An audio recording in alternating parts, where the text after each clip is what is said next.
internamente y se somete a apoptosis y no genera efectos colaterales.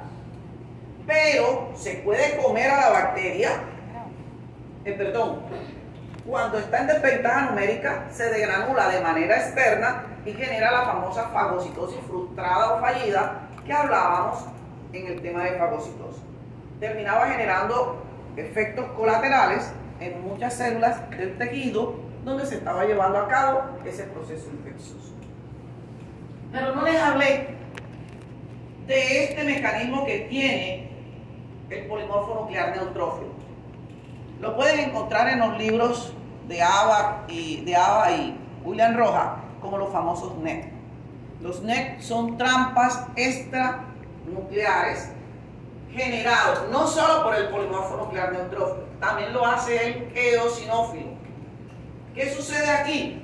Cuando hay procesos infecciosos que son masivos, que ve el polimorfo que no puede controlar rápidamente el foco de infección. Recuerden que la finalidad es que el microorganismo no se disemine. Se lo he reiterado muchas veces, no es lo mismo yo controlar una infección en el dedo gordo del pie izquierdo a tener que atender a un paciente con una inflamación sistémica, en donde puede haber compromiso o falla multiorgánica cuando ya la inflamación o la infección se hizo generalizada. Entonces, un mecanismo son estas trampas extracelulares del polimorfo nuclear neutrófilo. ¿Qué hace él? Sencillamente, todo su material de ADN lo suelta como si fueran redes y de esa manera mantienen localizado el agente infeccioso en un sitio. La finalidad, básicamente, evitar el proceso de diseminación. Entonces, es otro mecanismo que juega un papel importante en los procesos inflamatorios. Me devuelvo para terminar la secuencia de células, de estas células, de estas imágenes. Entonces aquí vemos ya, estábamos aquí, cuando empecé a hablar de la cascada de coagulación, está listo. Se dio la cascada de coagulación, ¿verdad? Ya lo que pasó, o las células del sistema inmune que pasaron acá, van a hacer su trabajo. ¿Quiénes van a hacer todo el trabajo de eliminar al patógeno? Las células que tenían suficiente ATP, que su membrana de la mitocondria estaba intacta y que podían darle la batalla al agente infeccioso. Recuerden que siempre mi respuesta va a tratar de ser de tipo antiinflamatorio. Una vez que ya eliminamos el agente patógeno, lo eliminamos, miren que muchas de las células de ese tejido fueron dañadas por el agente infeccioso. Ahora, ¿qué viene? Ahora viene el proceso de tratar de reparar el daño que se ha generado en ese órgano o tejido. Estas células que quedaron en óptimas condiciones, que lograron sobrevivir al proceso infeccioso, van a empezar a entrar en un proceso de mitosis. O sea, van a empezar a multiplicarse. ¿Para qué? Para reponer las células que fueron dañadas en el foco de infección. Además, allí también juega un papel importante el famoso macrófago. Por eso yo les decía que él era el director de orquesta o el director técnico de la inmunidad innata. Recuerde que él produce citoquinas capaz de atraer fibroblastos para que los fibroblastos también ayuden rápidamente a reparar el tejido lesionado. Entonces ya aquí vamos a ver cómo, lo que les decía, se empiezan el proceso de mitosis, se empiezan a reparar y volvemos a tener un tejido completamente sano. ¿Listo? Continuamos entonces acá. Como les decía, esos NET, la idea de él es tratar de evitar que el microorganismo se disemine, pero ojo, que en algunos casos puede llegar a ser contraproducente cuando se produce en forma descontrolada. ¿Por qué? Porque puede llegar a generar trombos, microtrombos, que todos sabemos que si un microtrombo de estos se suelta y llega a tejidos donde el calibre, como el caso de los de los capilares, sobre todo a nivel del sistema nervioso central, pueden llegar a generar embolias, si es a nivel cardíaco, generar infartos. Entonces, tampoco es que sea, mejor dicho, la panacea, pero es un mecanismo que utiliza indudablemente nuestro polimorfo nuclear neutrófilo. Insisto, de allí la importancia de tratar de controlar rápidamente los focos de infección. Como les decía, los eosinófilos también pueden hacer las famosas trampas extracelulares, en este caso generados por los eosinófilos. Esto para controlar procesos parasitarios e incluso procesos alérgicos. Otros mediadores de la inflamación tenemos las famosas cininas. Entonces las cininas son un grupo de cinógenos plasmáticos. ¿Eso qué quiere decir? Que están inactivas, que tras iniciado el proceso inflamatorio, pues igual se van a activar. También participan junto con el sistema del complemento, con el sistema de la coagulación, para tratar de ayudar a controlar rápidamente ese proceso. Entonces vemos que hay indudablemente muchas cininas que juegan un papel protagónico dentro de esta respuesta proinflamatoria. Entonces tenemos dentro de ellas las famosas aminas vasoactivas. Asumo yo que en fisiología ustedes ya hablaron de esta parte, ¿o no? ¿No han hablado? Entonces dentro de las aminas vasoactivas son péptidos que tienen una acción sobre la musculatura de los vasos sanguíneos, regulando tanto el tono vascular. Dentro de las principales aminas vasoactivas está la histamina, y recuerden que hay una célula que produce grandes cantidades de histamina y es el famoso eosinófilo, y por eso es una célula clave en la respuesta de tipo alérgica o parasitarias. Y tenemos otra amina que son las famosas serotoninas, ¿sí? Entonces esa serotonina es secretada principalmente por las plaquetas y por algunas células neuroendocrinas, y esas serotoninas van a jugar un papel importante a nivel del endotelio vascular. Favorece, como les digo,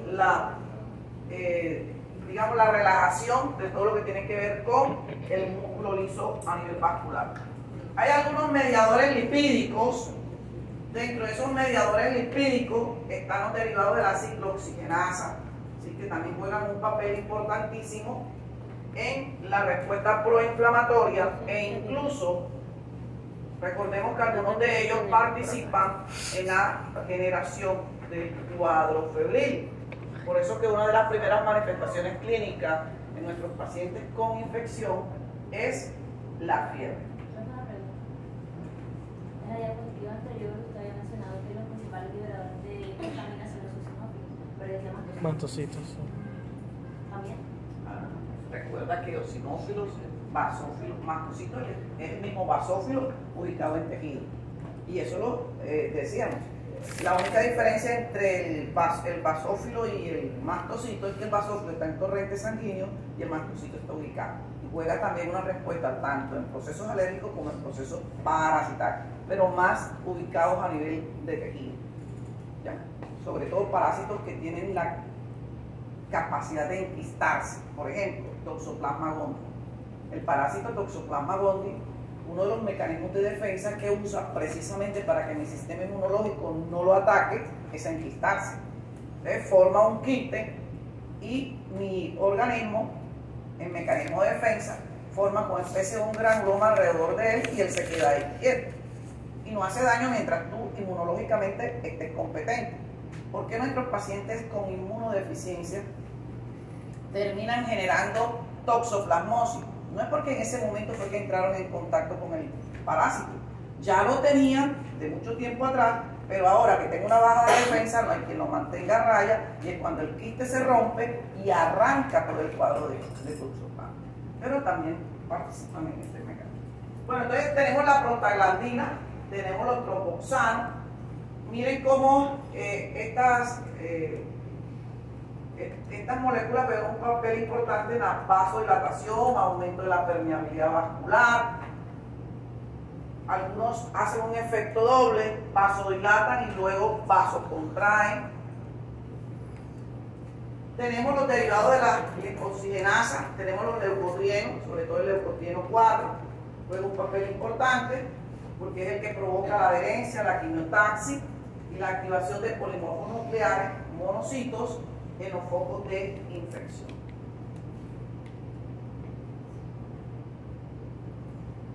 Ya habíamos visto la importancia del sistema del complemento en la inflamación, solo aquí para recordarles, sobre todo las famosas anafilotoxinas. Recuerden que la más potente es la C5A, que es una quimioatrayente de células proinflamatorias al foco de la infección. Gradual. Bueno, me voy a la inflamación para hacer, digamos, un recorderis de lo que hemos visto hasta el momento, para entrar a hablar de términos que tienen que llevar claro ustedes, y eso sí es importante que lo aprendan. Entonces definimos la inflamación como una respuesta protectora del organismo. Aclaro, si estamos hablando de una inflamación aguda, destinada a eliminar tanto la causa inicial de la lesión celular como a las células y tejidos necrosados que aparecen por el proceso propio de la respuesta inflamatoria.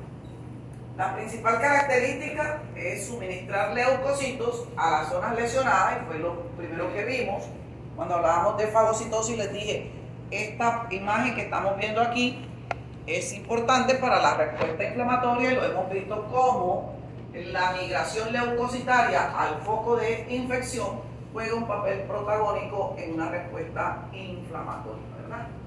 Recordemos que en esa respuesta inflamatoria, obviamente, la parte vascular protagónica, vemos cómo se generan cambios vasculares. La más importante, la famosa vasodilatación, que es las famosas funestras que se forman para dar paso de torrente sanguíneo para que pasen células al foco de infección. Y acontecimientos celulares, como les dije, la migración de esas células al foco del proceso infeccioso e inflamatorio. Entonces, digamos que toda inflamación, en algunos libros, algunos textos pueden encontrarlo que lo dividen en 3 fases. Entonces, digamos que la primera fase, miren, es una respuesta casi que local. O sea, cuando llegó y se generó allí de manera local. En esta fase se liberan localmente citocinas que inducen la respuesta inflamatoria, se reparan los tejidos que se hayan dañado, se reclutan células del sistema inmunológico capaz de controlar esa inflamación e infección ahí, de manera local. Que sería lo ideal, que todo se diera en esa primera fase. Ya en la segunda fase, lo tenemos aquí, en la segunda fase se liberan citocinas a la circulación para aumentar la respuesta local, se reclutan macrófagos, plaquetas, se generan factores de crecimiento, aparecen unas respuestas de fase aguda con disminución de los mediadores proinflamatorios y liberación de antagonistas endógenos. Estos mediadores van a modular la respuesta inflamatoria inicial. Esta situación se mantiene hasta completar la cicatrización, resolver la infección y restablecer la homeostasis. Hasta ahí también es bueno, ¿cierto? ¿Por qué? Porque el proceso inflamatorio cumplió con su misión. ¿Y cuál era? Eliminar el patógeno y reparar todo el daño que se había iniciado o se había generado en ese tejido u órgano afectado. Pero tenemos una tercera fase, o de reacción ya sistémica o masiva. Por eso siempre les insisto, trata a tu paciente lo más pronto posible para que mi paciente no llegue a ese tercer estadio, porque ya allí perdemos el control de esa situación.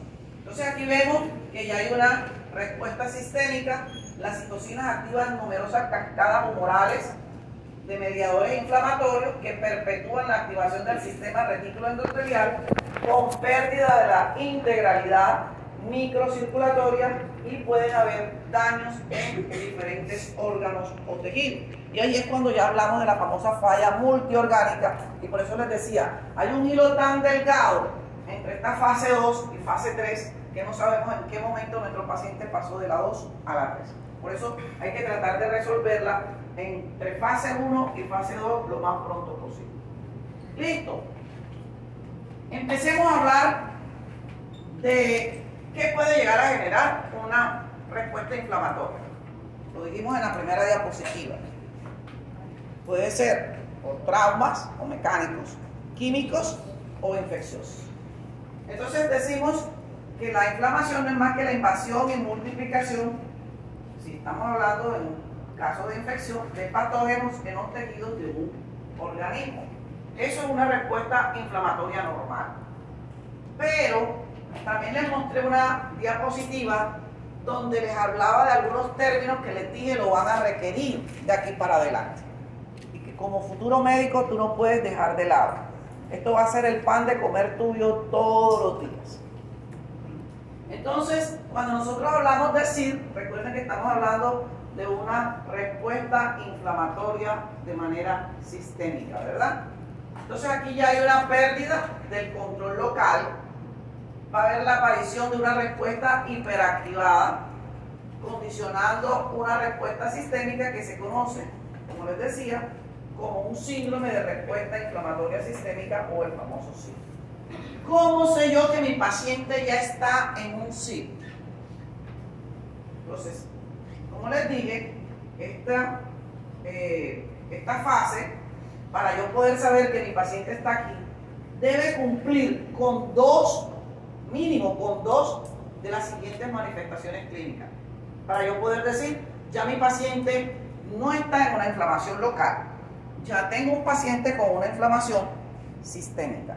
Entonces, dos de estos criterios. El primero, la temperatura corporal. Por eso les aconsejo que revisen bien lo de las ciclooxigenadas, lo de las cininas que generan la temperatura corporal.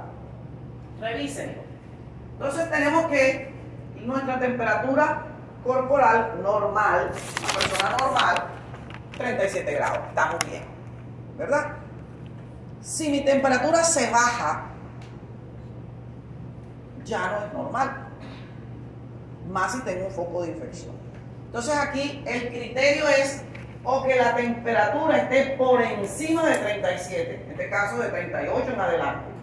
O sea, si tengo fiebre, tengo una condición clínica. Pero no siempre los procesos infecciosos te van a cruzar con fiebre. Mi paciente puede hacer una hipotermia, o sea, temperatura baja. Entonces tú no te puedes confiar, no, pero es que él no tiene fiebre, entonces la infección todavía no llega. No la tienes que tener en 40 ni en 45 para que el paciente se esté muriendo. Con que la tengas por debajo de 37 ya es un criterio de un posible SID. Otra manifestación clínica es la frecuencia cardíaca. Cuando mi paciente tiene una frecuencia cardíaca por encima de 90 latidos por minuto y tiene, sea temperatura por encima de 37 o por debajo de 37, ya tendría dos criterios clínicos. Ya está aquí. No tengo que inventar más películas de terror. Ya está aquí. Otro criterio es la frecuencia respiratoria. Todo paciente que tenga una frecuencia respiratoria por encima de 20 respiraciones por minuto, ya mi paciente está en un SID. Y también otro es la hiperventilación con una presión parcial de CO2 menor a 32 milímetros de mercurio. Mi paciente está en un SID.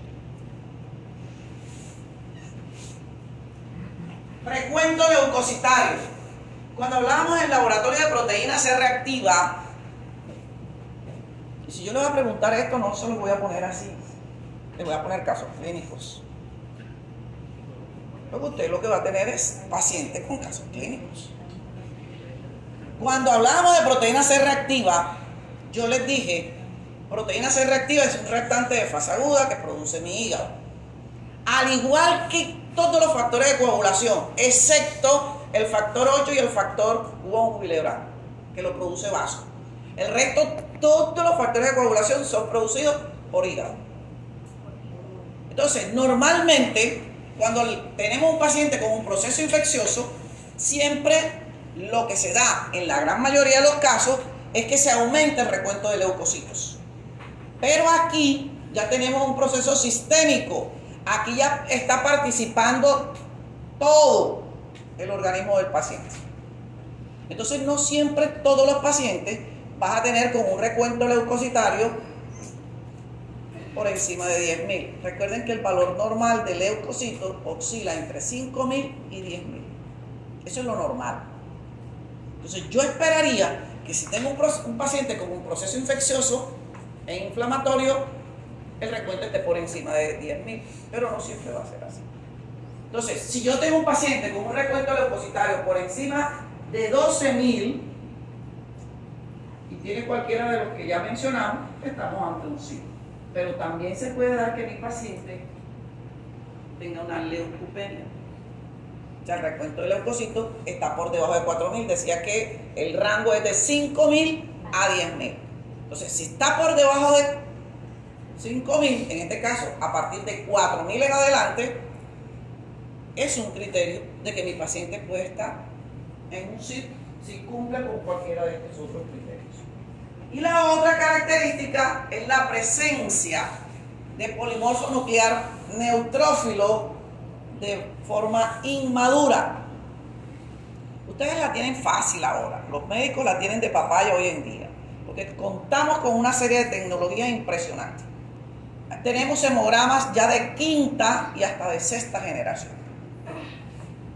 Cuando tú metes una muestra de un paciente para un hemograma de quinta generación, el hemograma te arroja toda una cantidad de parámetros y te dice si hay presencia de células inmaduras. Cuando yo les hablé de polimorfo nuclear neutrófilo, les dije que el núcleo de esa célula era una célula, su núcleo era polisegmentado. Tenía entre 3 a 5 lóbulos. Esto es lo normal de un polimorfo, que su núcleo esté polisegmentado. Cuando yo hablo de un polimorfo nuclear neutrófilo en banda o callado, como lo llaman algunos, es un polimorfo donde su núcleo no se segmenta, sino que tiene un núcleo muy parecido al del monocito, tiene una forma como de C o de herradura. O sea, está tan inmaduro que todavía su material genético no se ha segmentado. Esto me está diciendo que mi médula ósea, en su afán de compensar la cantidad de leucocitos que deberían estar en sangre periférica, está liberando polimorfos que aún no han completado su proceso de maduración. ¿Estamos? ¿Han graduado en sí?